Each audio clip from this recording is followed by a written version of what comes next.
hermanos queremos darle nuestras muestras de gratitud. Ok. Bueno, hermanos, estamos muy contentos con Becky de estar aquí de nuevo y ver lo que el Señor está haciendo entre ustedes, y también muchas gracias por la oportunidad de compartir con ustedes esta mañana. Así que Becky, daros un saludo. Buenos días, hermanos, a los que están aquí presentes y conectados por el internet. Qué gozo para Quique y para mí poder en esta hermosa mañana estar en nuestro país, Guatemala, y estar con ustedes aquí en IBEC. Para los que no nos conocen, Dios nos dio el gran privilegio de ser parte del grupo fundador de la iglesia hace 30 años. Pudimos 33 años de la iglesia, y hace 30 años esta congregación, esta comunidad de fe nos dedicó para salir como misioneros de nuestro país, Guatemala. Y durante estos 30 años nos han apoyado en oración, acompañamiento, amistad, cuidado. ¿Qué más podemos agradecer al Señor por eso? Y queremos decirles que su participación con nosotros ha sido un recorrido misionero. Salir de aquí a la ciudad de Miami para fundar una iglesia bilingüe, de ahí involucrarnos, mi esposo directamente en ministerio intercultural dentro de Estados Unidos, fundando diferentes iglesias culturales, apoyando. Y de ahí el Señor nos ha llamado a tener un ministerio internacional de entrenamiento a través del seminario Prometa. Y ustedes dirán, ¿qué es Prometa? Es una institución que IBEC ha estado involucrada a nivel mundial. ¿Cómo? Bueno, quédate con nosotros, vas a poder entonces de veras aprender, oír de esas historias de líderes cristianos que Dios está entrenando para llevar su reino a muchos países, más de 20 países que representa nuestro cuerpo estudiantil. En esta mañana, como todos nosotros en IBEC, pensamos, Quique y yo recordamos cuando fuimos dedicados para salir de aquí con amigos, hermanos que nos han respaldado. Pero especialmente en esta mañana recordamos a nuestro hermano Carlos Montes, que ya está alabando al Señor en su presencia, y que recordamos el gran apoyo que él dio para la fundación y el recorrido de lo que ha sido IBEC todos estos años. Pero hermanos, algo especial que en esta mañana, estando físicamente aquí, debemos de recordar y agradecer por la participación. Ustedes, cada uno da un granito de arena y no sabe el impacto que va a tener. Carlos salía, porque ellos siempre han vivido aquí, y recorría, todo esto era monte antes, no era la gasolinera linda, ni las casas, ni nada. Y él recorría buscando el terreno para nuestra iglesia. Y la emoción de Carlos de decir, ya lo tenemos, ahí debemos de ir. Hermanos, gracias. Pero ese es el impacto que nosotros en la comunidad local de la iglesia pueden nuestras vidas transformar e impactar. Estamos aquí porque alguien tomó el tiempo de buscar un lugar e invirtió para que estuviéramos aquí. Así que, hermanos, queremos agradecerles su apoyo. ¿Cuál es el reto que tenemos por delante? Los retos que tenemos por delante son varios, como todos ustedes. La primera petición es por sabiduría al estar delegando, entrenando, buscando personas que siguen el trabajo de liderazgo en Prometa, en el seminario que hemos tenido. Necesitamos sabiduría. que el Señor traiga a esos líderes que continúen la obra.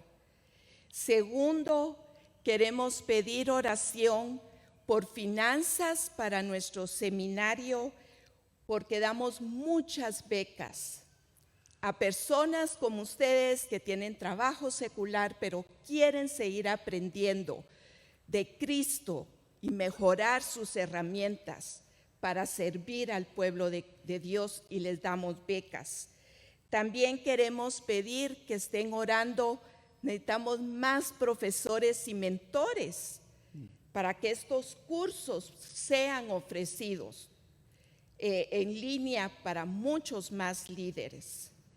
Queremos agradecer en esta mañana por sus oraciones, por nuestra familia.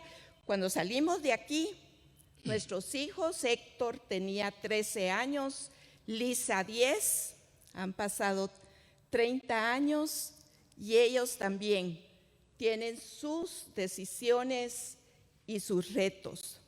Y la otra petición es, hermanos, oren por nosotros al vivir en una sociedad. Vivimos en Minnesota, al norte de Estados Unidos, complicada. Todos los países están complicados, pero esta es una sociedad complicada moralmente, económicamente, espiritualmente. Entonces necesitamos sabiduría al trabajar en nuestra iglesia local. Estamos involucrados en una iglesia latina con muchos retos para nuestros hermanos latinos allí en Minnesota. Que el Señor nos guíe y nos dé sabiduría. Gracias por darnos la oportunidad de seguir siendo parte de ustedes y de su trabajo misionero a nivel mundial.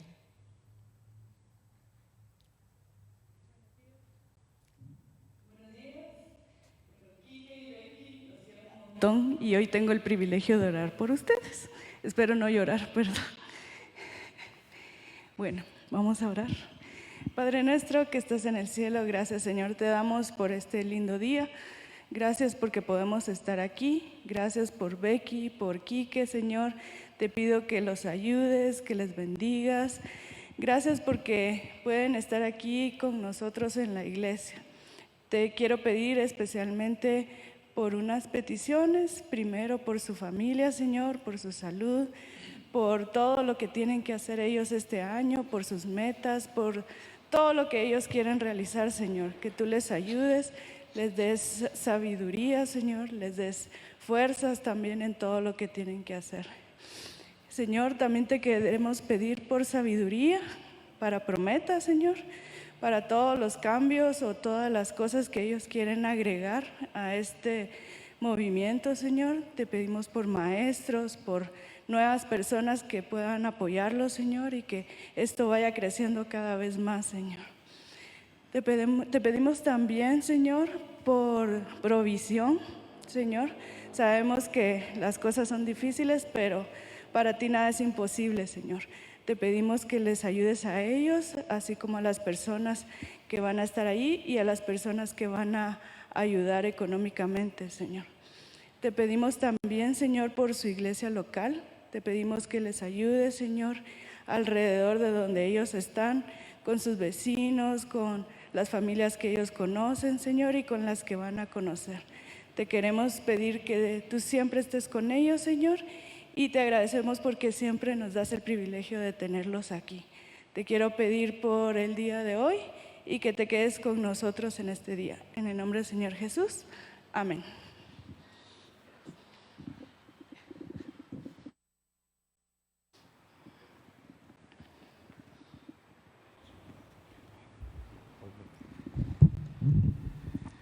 Bien, hermanos, como había dicho, estamos muy contentos de regresar. Yo personalmente quiero agradecer a la iglesia por sus oraciones, especialmente por salud.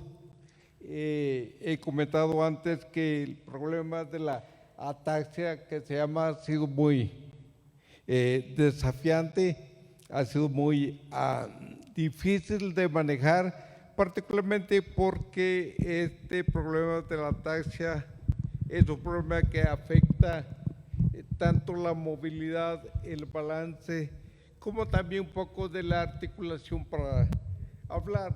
Pero el Señor ha sido bueno, he seguido con el ministerio sin problema y, perdón con eso, ahora sí. Bueno, y el Señor ha sido muy bueno porque he seguido con el ministerio de la enseñanza, particularmente con Prometa. Y una de las razones para venir a Guatemala ahora ha sido para evitar el invierno tan fuerte en Minnesota. Salimos hace 2 semanas y estábamos a 35 grados centígrados bajo cero. Así que en comparación con Guatemala son como unos 57 grados de diferencia. Así que, pero bueno, el clima de aquí es muy sabroso y me ayuda con la lactancia. Pero estando en Guatemala y hablando con mis estudiantes, uno de los elementos que más me llama la atención al volver al país es este elemento de la religiosidad popular. Hoy en la noche, por ejemplo, hay un partido de fútbol entre México y Costa Rica y ustedes lo ven, se dan cuenta que al entrar al campo casi la mayoría de los jugadores se persignan. Si meten un gol se persignan, si lo fallan se persignan, si golpean a otros se persignan también. Los cristianos tenemos prácticas de ese tipo también, que muestran nuestra religiosidad popular. El apóstol Pablo ya desde el inicio de la iglesia primitiva se dio cuenta de este mismo elemento. Él dice en Romanos capítulo 10 que a él le compunge el corazón ver el celo que los israelitas tienen por Dios. Pero el problema, dice Pablo, es que ese celo por Dios es equivocado. Porque los israelitas estaban buscando establecer su propia justicia para ser salvos y para que Dios aceptara su religiosidad. Ellos no se adaptaban a las demandas de Dios, porque Dios demandó que uno podía ser salvo de cierta manera. Él estableció cuáles eran los términos, pero los israelitas creyeron que por la obediencia a la ley ellos podían ganar el favor de Dios. Así que Pablo dice, ellos están equivocados y me duele en el corazón. Porque Pablo dice, el Señor estableció que si alguien cree en el Señor Jesucristo como Señor y confiesa con su boca que Dios le resucitó, le levantó de los muertos, esa persona entonces va a ser salva. Y Pablo dice al inicio del capítulo 10 de Romanos que cualquiera que invoque el nombre de Dios será salvo.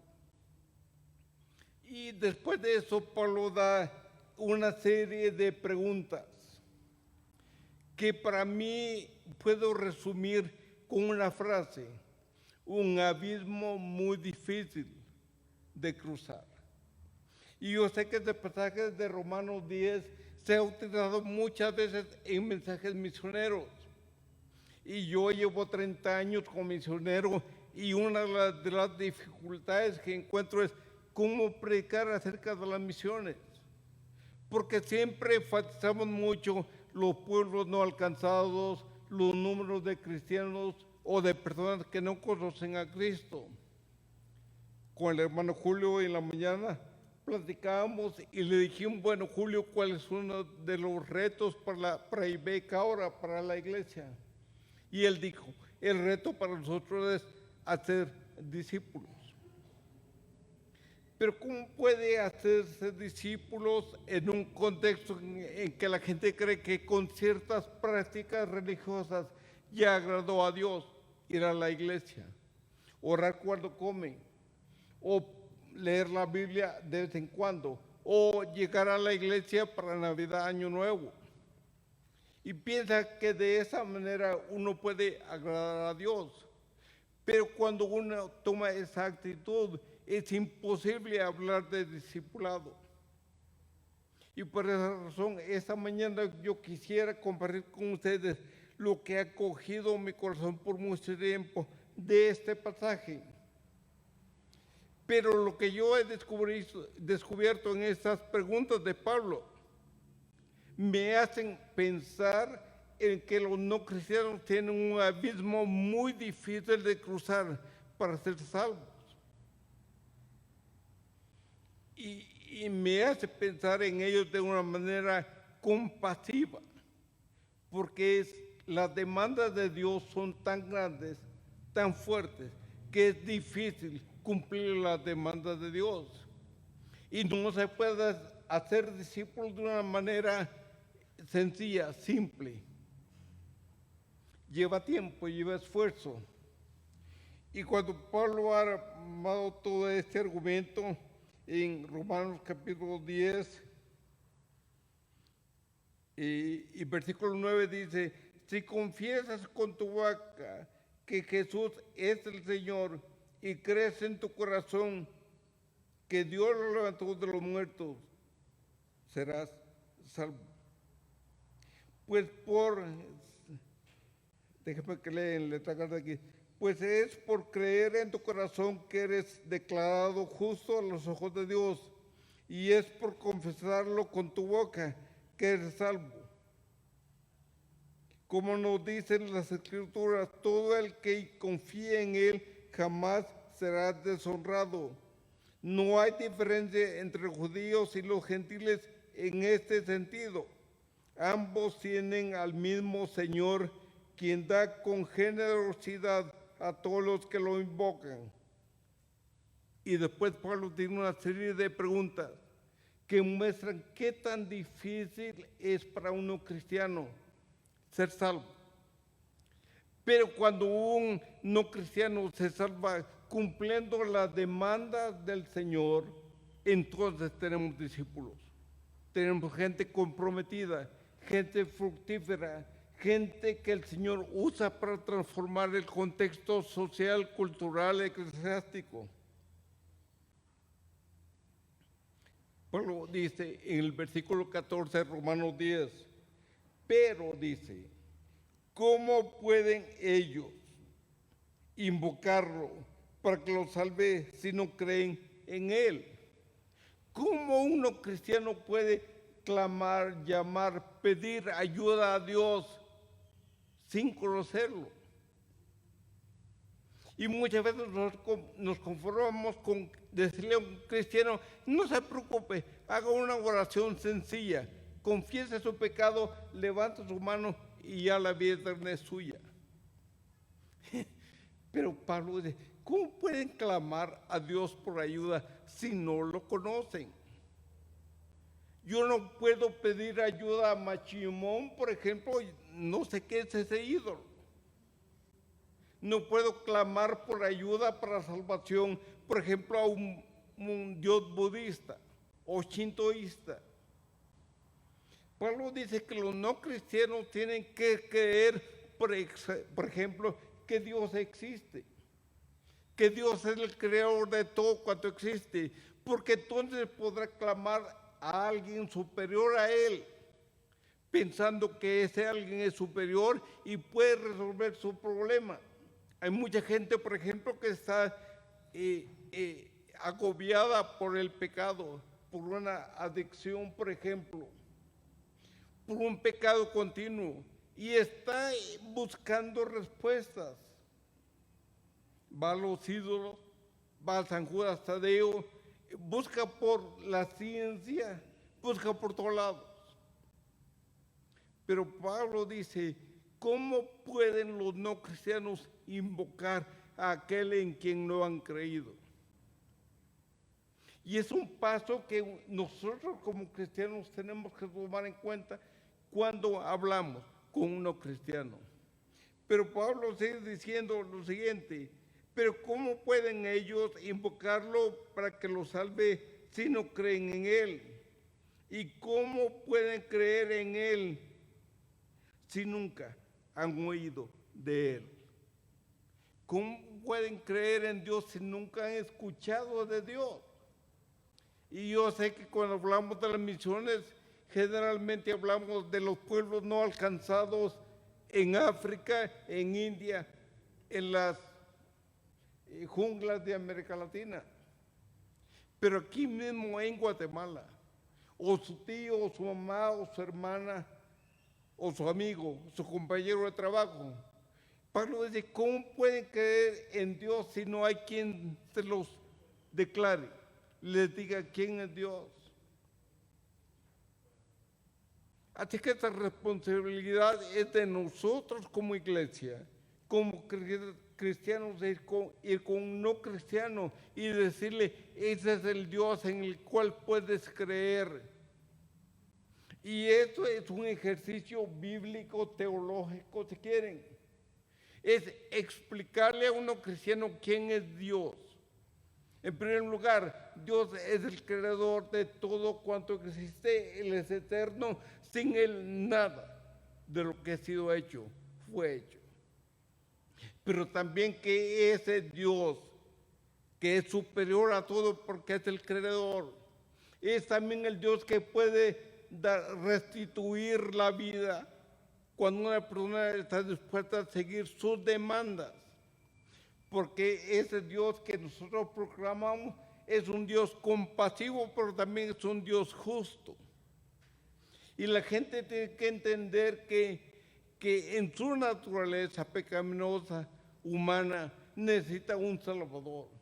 Pero que Dios en su gracia y amor por su creación, Él ha provisto a su Hijo Jesucristo, que fue a la cruz, abrió sus brazos en la cruz, y Él fue nuestro sustituto en la cruz. Eso es lo que Pablo dice. ¿Cómo creerán en Dios si no han oído acerca de Él? Y yo creo que en América Latina, y posiblemente familiares, amigos de ustedes, tienen una idea de Dios, pero como Pablo dice, una idea equivocada acerca de Dios.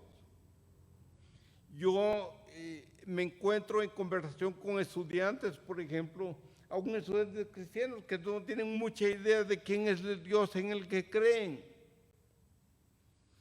Y yo me pregunto qué tan difícil va a ser para un no cristiano que sin haber ido a la iglesia, sin haber escuchado los mensajes de cada domingo, sin haber estado en la escuela dominical y mucho menos sin haber ido a un seminario, su idea sobre Dios, el Dios de la Biblia, el Dios eterno, es tan simplista, tan superficial, que a menos que nosotros los cristianos vayamos y le expliquemos quién es Dios, el no cristiano no sabrá quién es Dios, y si no sabe quién es Dios, no puede creer en ese Dios, y si no cree en ese Dios, no será posible que se salve. Así que esa es responsabilidad de nosotros, no solo del Comité de Misiones, sino de toda la iglesia. Nosotros tenemos que comunicar quién es Dios, qué ha hecho, cuál es su corazón, de qué manera Él provee para los problemas del hombre. El hombre sin Dios está condenado a una muerte eterna y a una vida eterna en el infierno. Y Pablo dice, pero ¿cómo van a creer en Dios, en aquel de quien no han oído? Y la tercera pregunta de Pablo dice, bueno, ¿y cómo pueden oír de Él a menos que alguien se lo diga? Ellos tienen que oír quién es Dios, pero necesitan a alguien que vaya y se los diga, se los comunique, se los declare. ¿Cuántas veces nosotros nos hemos sentado con un familiar, un amigo, un compañero de trabajo y decir, mira, te invito a tomar un café, déjame que te cuente quién es el Dios en el cual yo creo? Y él dice, Pablo dice, ¿cómo creerán si no hay alguien que vaya y se lo diga. Pero Pablo también dice, ¿y cómo irá alguien a contarles sin ser enviado? En otra versión dice, ¿y cómo irán sin haber quien los envíe? Y la idea aquí es que el Señor escoge a la iglesia, al comité de misiones, a la congregación, para enviar a personas a contarle a los no cristianos quién es Dios, qué es lo que Dios pide, qué es lo que Dios demanda. Y el Dios eterno ha usado ese modelo desde la antigüedad. Él levantó a muchos profetas en el Antiguo Testamento para ir y comunicarle al pueblo de Dios quién era Dios, qué es lo que Él pedía. En nuestro tiempo, Él ha usado a predicadores, Él ha usado a misioneros, Él ha usado a pastores, a ancianos, a profesionales que comparten con otros y que están dispuestos a enviar a otros. Ve que dijo ahorita, hace un momento, que hace 30 años Ibec nos pasó a ese púlpito, oró por nosotros. Elías de Adel estaba aquí, Carlos Montes estaba aquí y otros más. Cuando la iglesia Ibec, en ese tiempo era iglesia Centro Bíblico El Camino Ciudad San Cristóbal, así le llamábamos. Y el camino en ese tiempo dijo, Quique, Becky, reconocemos que el Señor los ha llamado para que ustedes vayan y comuniquen el mensaje a otros. Y la iglesia nos envió. Y lo que pasa es que nosotros estamos esperando que los no cristianos vengan a nosotros. Pero los cristianos no van a venir. ¿A qué vienen?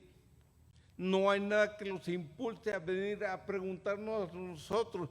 ¿Cuántos hemos tenido la experiencia de que un no cristiano venga y nos diga, Quique, comparte conmigo quién es Dios, qué ha hecho, quién es Él, cómo puedo confiar en Él? Yo no he tenido ese privilegio todavía.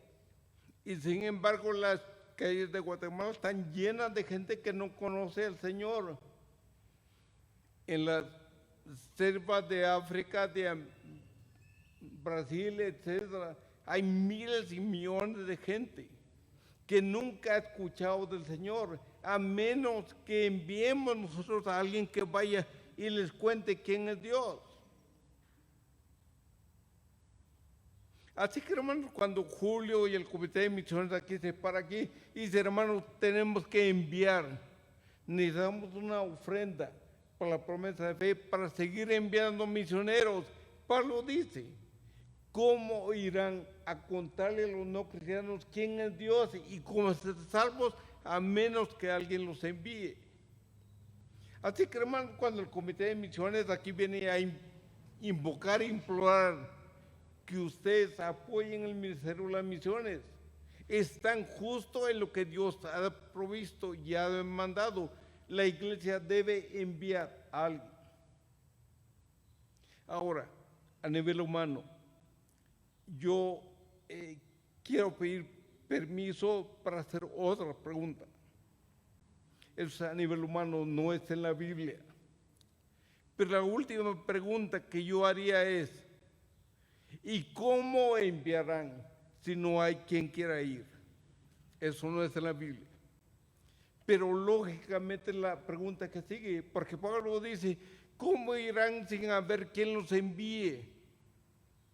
Pero muchas veces el comité de misiones y el pastor todo dice, bueno, ¿quién quiere ir? Y no hay quien quiera ir.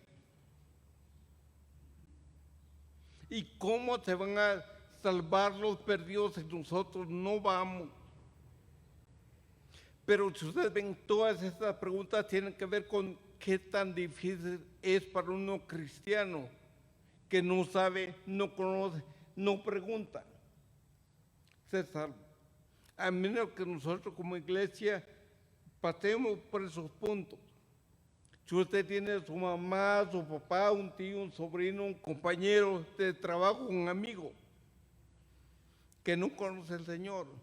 Pablo dice, aquí hay un plan de cómo hacerlo, cómo llegar.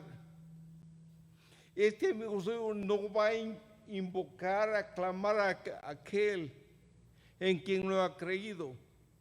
Este no va a creer si no hay alguien que le diga en qué creer y por qué creer.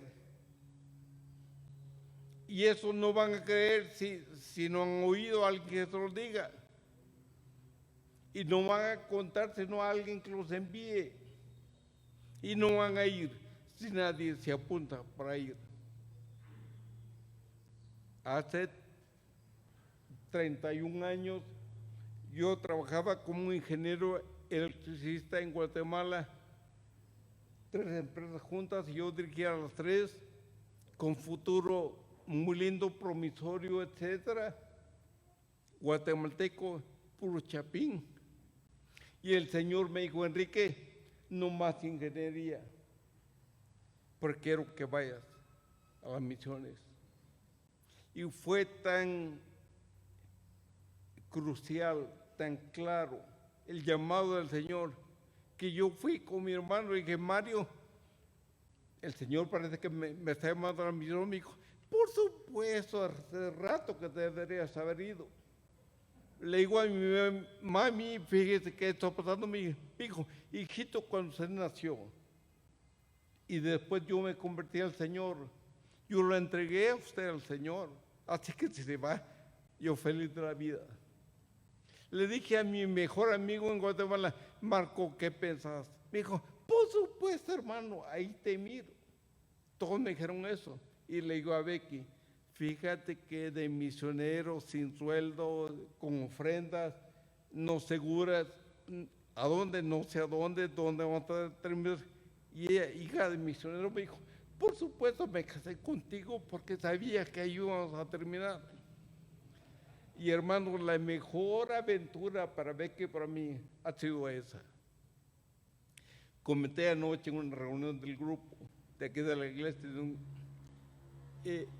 fue que cuando a mí me preguntan qué es lo que me entusiasma de la vida, qué quiero hacer y he hecho en los últimos 30 años, les digo, invertir mi vida en la vida de otros, enseñar y viajar. Y eso es lo que un misionero hace. Así que el Señor sabe qué es lo que hay en el corazón. Pero el Señor me dijo, oye, Enrique, no más ingeniería. Y dije, ok. Y la iglesia nos envió con Becky. La iglesia ofrendó para nosotros. La iglesia oró por nosotros. La iglesia se comunicaba con nosotros constantemente. Y como resultado del ministerio de IBEC, fundamos la Viña del Señor en Miami, gente de 18 nacionalidades. Después trabajé con ministerios urbanos en Minneapolis, después con otro misionero y después 4 que se unieron, fundamos Prometa, el seminario, y ahora estamos entrenando a cientos de líderes cristianos. Y eso no es para nosotros, es para el Señor, para su gloria, para su honra. Pero recuerden, hermano, es por eso que Pablo termina este pasaje con este canto, este poema, esa frase. Dice, mejor se lo lea que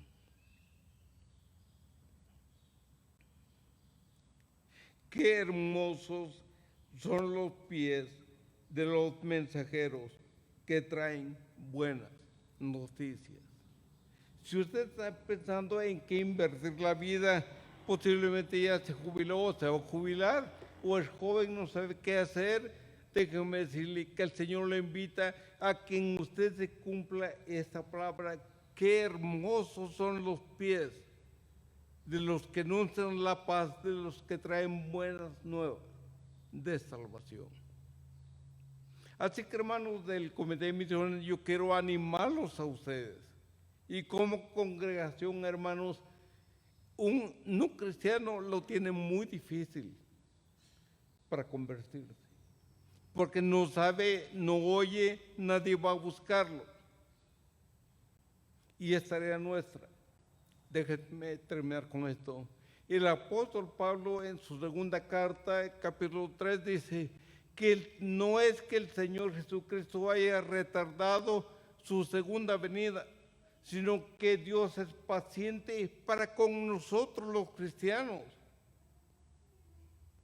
porque Él no quiere que nadie perezca, sino que todos procedan al arrepentimiento. Así que el Señor no es paciente con los de afuera, el Señor es paciente con nosotros. Y Pedro dice que el Señor no va a venir a menos que nosotros vayamos con el mensaje de salvación. Así que como comité misionero, como conferencias, servicios misioneros, recordemos, hermanos, a menos que nosotros como cristianos vayamos al otro lado del mar o al otro lado de la cuadra con el mensaje del Evangelio, tomando en cuenta que el no cristiano no sabe, no conoce, ha oído algo equivocado, practica algo equivocado. La única manera en que ellos van a ser salvos es que nosotros seamos los siervos que el Señor envíe para traer el mensaje de salvación. Y solo entonces ese abismo difícil de cruzar será cruzado con la cruz de Jesucristo. Oremos. Padre querido, te damos gracias por este pasaje de Pablo. Es un pasaje fabuloso, pero también es un pasaje que demanda. Señor, es un pasaje que nos compromete. Es un pasaje que describe cómo los no cristianos tienen tanto obstáculo para vencer, porque tus demandas son muy altas. La gracia tuya no es barata. La conversión no significa levantar la mano nada más. La salvación no es como una oración simple nada más, sino que hay algo para creer, hay algo para obedecer y una transformación para confirmar y un arrepentimiento que tiene que ser confesado con la boca y una creencia con el corazón. Por eso, Padre, yo oro que el equipo de misiones, que la iglesia sea fortalecida por ti, de tal manera que al otro lado del mar todos están los Lara y los demás, pero también aquí en la ciudad de Guatemala, donde hay no cristianos que practican su religiosidad popular, que tu iglesia y BEC pueda ser un instrumento sólido en tus manos para alcanzar a los perdidos. En tu nombre oramos, Señor. Amén.